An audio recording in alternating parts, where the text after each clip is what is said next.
I smoked a Kristoff Sumatra Robusto. And I love that Kristoff's Robusto size is more like what some cigar companies would call a Toro. This is a 5.5 by 54 cigar. So I guess it still qualifies as a Robusto, but it's a big Robusto, and I love that. The Sumatra is a very rustic-looking cigar. It is one with a bumpy and veiny Ecuadorian Sumatra wrapper, a pigtail cap, and a shaggy closed foot, as most Kristoff cigars have. The binder is from Brazil, and the filler tobacco is a blend of Dominican and Nicaraguan, all grown from Cuban seed and assembled in the Dominican Republic. You had me at Kristoff. Oh, yeah. So I'm a fan. Yeah, all right. So very rich tobacco notes on the pre-light, along with a sort of a dry baker's chocolate note and a little bit of grassiness on the cold draw. I did not use a cutter or a punch. I twisted off the pigtail cap. Because sometimes when you do that, you almost ruin the head of the cigar, and then you have to go, because it like pulls it and in then a you weird just way. follow it with a clip So I want to anyway. say, all right, how good a job did they do on the pigtail cap? Perfect. It twisted right off, made just the right thing. It wasn't flaky, leaves of tobacco going every which way. So I love that. It went perfect, did exactly what it was supposed to do. The shaggy foot lit really easily, which is one of the nice things about that. And then my old friend from Nicaragua, Mr. Pepar Blast, came to visit me for just a moment. Peppy. Yeah, Peppy. Once he excused himself, things settled down a bit, and there were flavors of leather and cocoa that took center stage, along with a creamy note and a distinct sort of a floral taste on the tongue. I don't really know how to describe it, but it was nice. I really liked it. It made this cigar a little bit different than some of the others that I've smoked lately, especially Nicaraguan tobacco cigars. But it was still very spicy, even with that floral note. This cigar had a distinct spice to it. Earth and white pepper stopped by in the second third, and the floral note that I mentioned backed off a bit. The strength ticked up a little notch. It was about medium. It went to about medium full in the second third. That floral note was back, though, in its original prominence in the final third, and was really noticeable on the finish and on the retrohale. It was just very pleasant and a little different from some other cigars. This floral note, I really kind of like Using such flowery language. I am.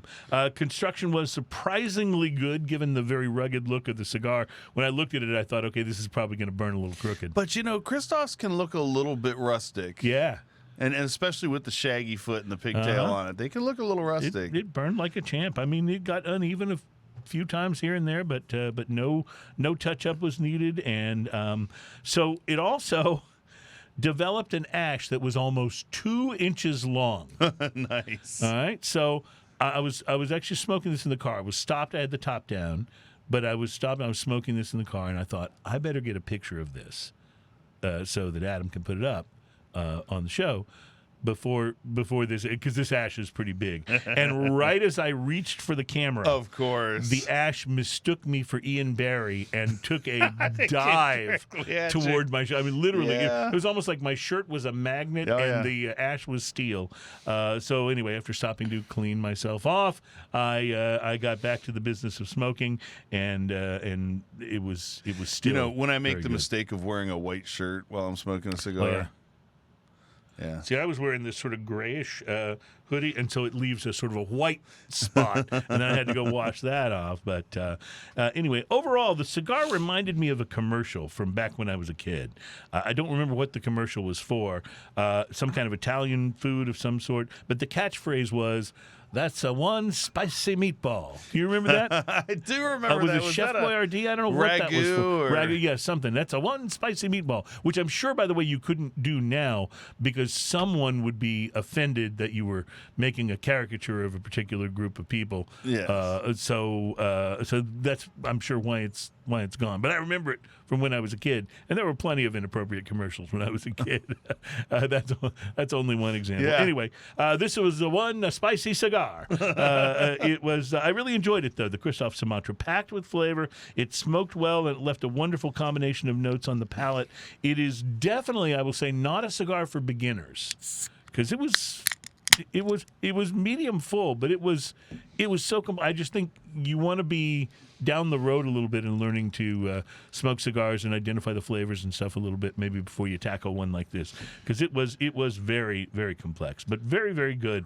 The Sumatra is an $8 to $9 stick, although I did get this one for less than that in a Kristoff sampler packs. I'll use $8 as the watermark to rate it, and I give it a thumbs up. I recommend it in a solid 5. And just any of those of you who are not familiar with our price to quality scale, it's a scale of 1 to 10, but a 5 means you got exactly what you paid for, and that's kind of how I felt at $8. And since I think in the sampler pack, I think it wound up being more like 6.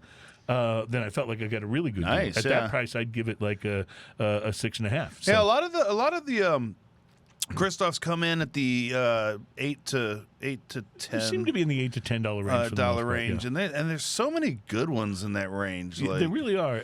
have you had the Pissed Off Kristoff? I have. That's so fun. It's really good. That is, however, a big cigar, like big flavor wise. Yes, it is. I think really most of their cigars. There was another one in the pack that was a Maduro Ligero. And so it had a Maduro wrapper and Ligero tobacco inside the I love the cigar, tobacco. And they're like, wow. The LFG Triple Ligero is an absolute go-to cigar for me. It's so ridiculously good. But it's huge, though. It is strong. It is definitely a big flavor, so it's not your breakfast cigar.